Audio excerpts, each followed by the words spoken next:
2022 BMW iX. Is it a better electric SUV than a Tesla? That's what we're going to find out. Welcome to Car Corner, where we help you, the consumer, master the process of car buying and car ownership. Although not too many consumers might think of BMW as a big car company for electric vehicles, they have been making EVs for quite some time.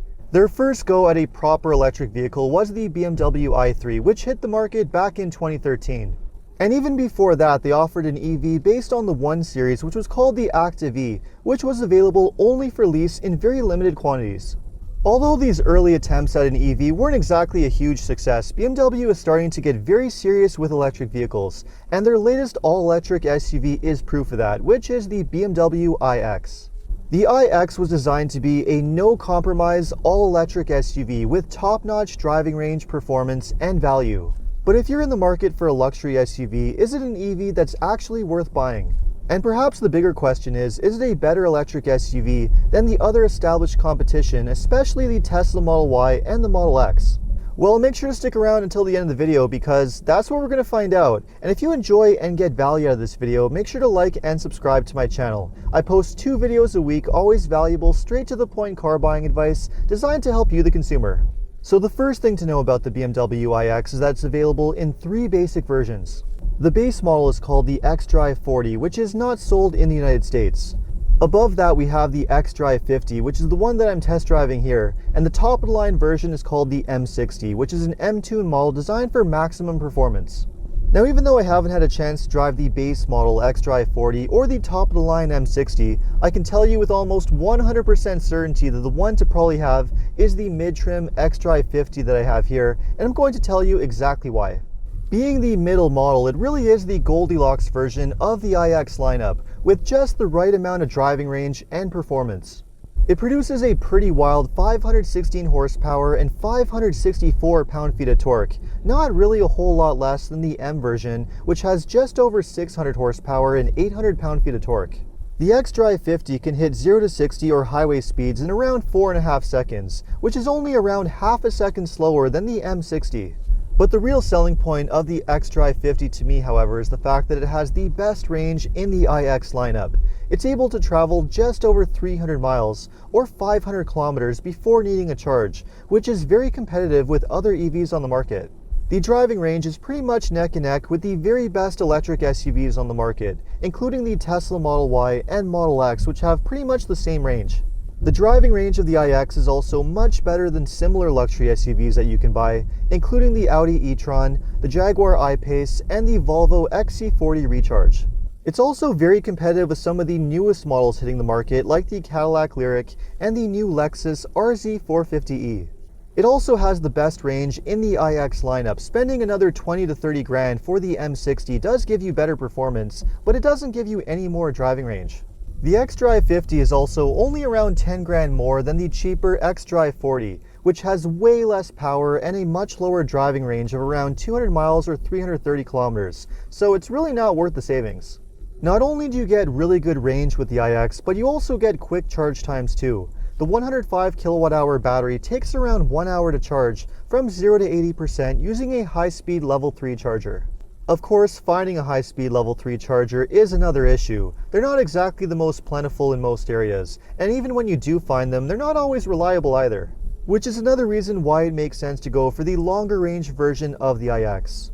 It's always good to have that extra range because you never know what your charging situation might be like living with an EV. It's also a good thing to have depending on the type of weather conditions that you live in too. It's a well-known fact that most EVs can lose anywhere from 20 to 30% of their range when you drive them in extremely cold weather, like in the middle of winter. So having a longer range serves as a buffer and helps to eliminate that range anxiety. As far as the power and performance goes, there's no question this is a very impressive EV. It's also very impressive when it comes to the ride and handling, which is something that BMW has long been well known for. The iX is available with a lot of advanced technology like an adaptive air suspension with an adjustable ride height and even rear-wheel steering, all of which helps improve the handling. And I think it really does make a difference because this is a great driving SUV. It feels very well balanced and corners incredibly flat, which is something that you wouldn't necessarily expect from an SUV that's this big and heavy. But not only does it have great handling, but it also has excellent ride quality too, which is probably thanks to that very smooth air suspension system.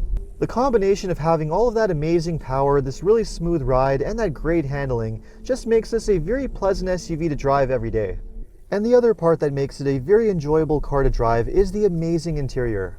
BMW really did knock it out of the park with this interior, which is likely one of the best that you can find in almost any electric SUV on the market. The quality, the fit and finish, and the use of materials are all top-notch, making this feel like a proper luxury vehicle. I also really like some of the details that BMW chose, like the glass controls for the seat adjustments and the glass control knob for the iDrive with the wood finish around it. It just looks very stylish and high-end. But not only does it look and feel amazing, but you also get some very impressive tech too. The infotainment system, for example, consists of a pair of floating curved display screens with BMW's latest iDrive interface. Not only do the displays look great with amazing looking graphics, but I also think that BMW hit the perfect balance with having just the right amount of screens. They didn't go too overboard with these huge screens like you'd find on some other EVs, which can just be a little bit too much. On the iX, they're just the right size and not too overbearing.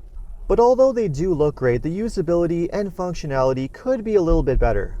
For example, BMW eliminated most of the buttons and knobs, so you have to pretty much entirely rely on using the touchscreen or the iDrive control knob, which is okay, but it does take quite a bit of time to get used to. Personally, I would have preferred that they kept some of their traditional controls for usability purposes, but for the most part it is a very good infotainment system, and it is packed with a lot of amazing features. I'm also a huge fan of this leather-free interior of my test car, which initially I wasn't sure whether would suit a luxury car like this, but it actually does work very well. The two-tone suede and fabric seats look and feel amazing, and they also have a massage function, which is to be expected from a luxury SUV like this. And it's also a very spacious SUV too, with plenty of room in both the front and rear seats, and a really good sized cargo area too. Size-wise, I'd say that the iX is somewhere in between the X3 and the X5, which does make it a very good size for a family SUV. The storage space around the interior is also very good, and you get plenty of connectivity options, including lots of USB ports in the rear seats and tablet connectors too.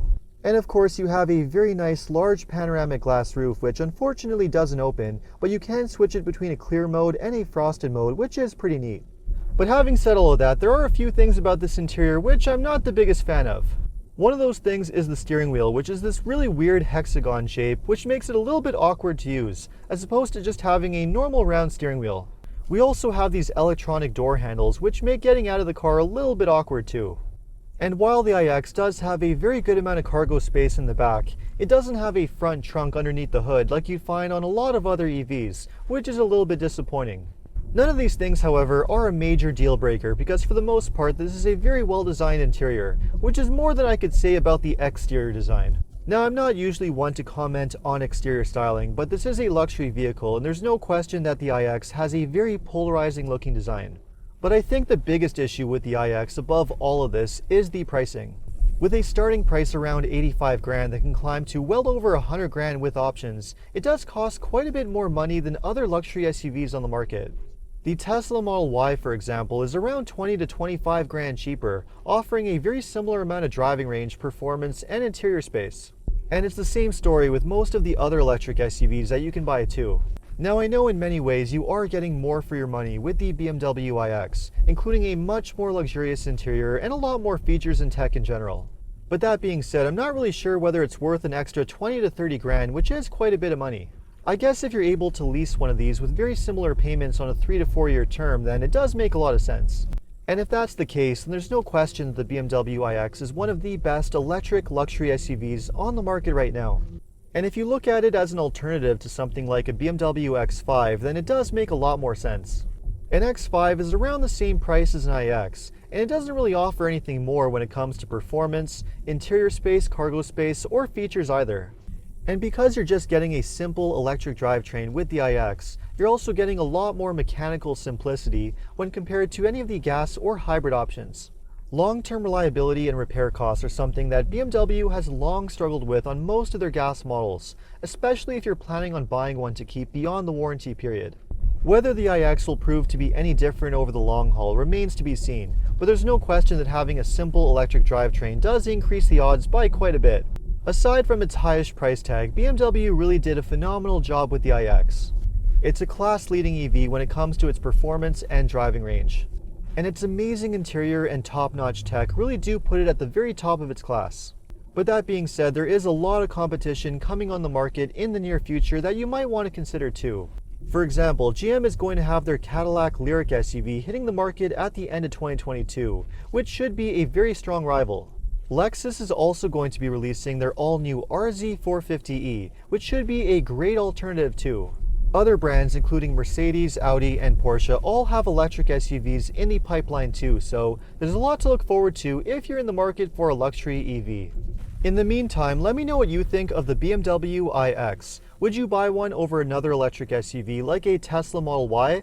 Let me know in the comments, and if you enjoyed this video, make sure to like and subscribe. You can also take a look at some of my other car videos by checking out these links over here. Make sure to follow me on TikTok and Instagram, and if you need any additional car buying advice, recommendations, or help with getting a great deal on your next new car purchase, make sure to check out carhelpcanada.com. Thanks so much for watching, and see you next time.